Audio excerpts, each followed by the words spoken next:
Gravitas, co-presented by Skoda. Kushak, choose what really matters. Another UN General Assembly session has come to an end. They call it the Super Bowl of diplomacy. More than 100 world leaders flew into New York. Some of them sent video messages. There were speeches, there was drama, there were many disagreements. Is that what the UN has come to? A place to argue, a place to push your nefarious agendas?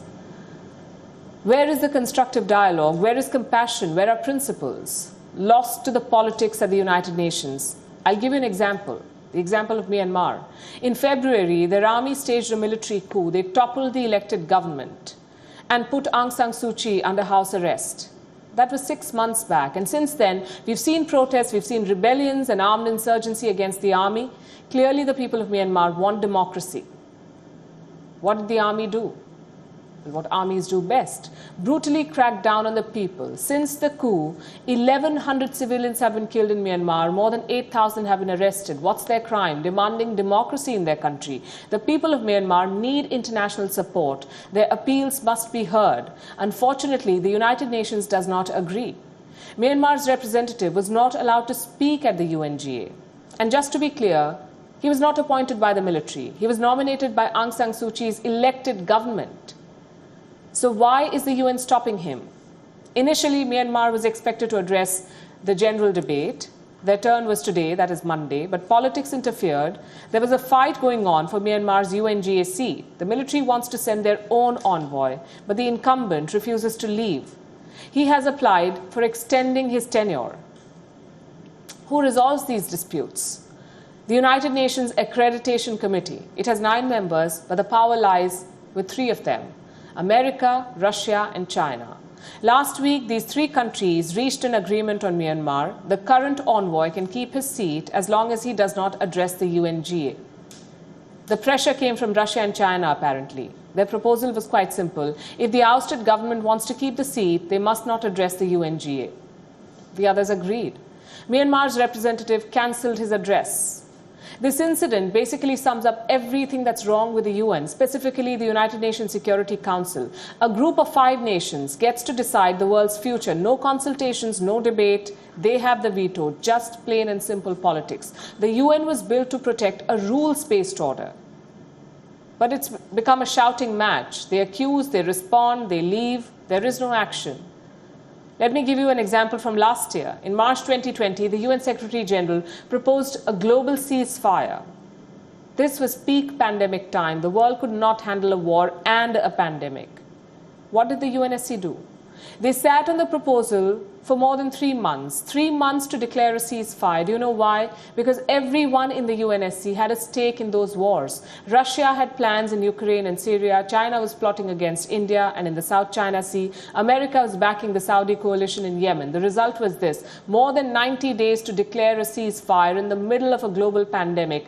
This is the reality of the United Nations Security Council. They take months to make a statement. And when they do, it's weak and non-binding. There were at least 8 coup attempts in 2021. Some were successful, like Myanmar and Mali. In all cases, the UNSC was a mute spectator, and I'm not advocating for gung-ho military action, but surely a statement of condemnation will not do. There must be sanctions, there must be embargoes, there must be diplomatic isolation, there must be some action, coercive action. Why doesn't the UNSC do any of this? Why do they speak for the Taliban and the Myanmar military? Because the Security Council is a failed group.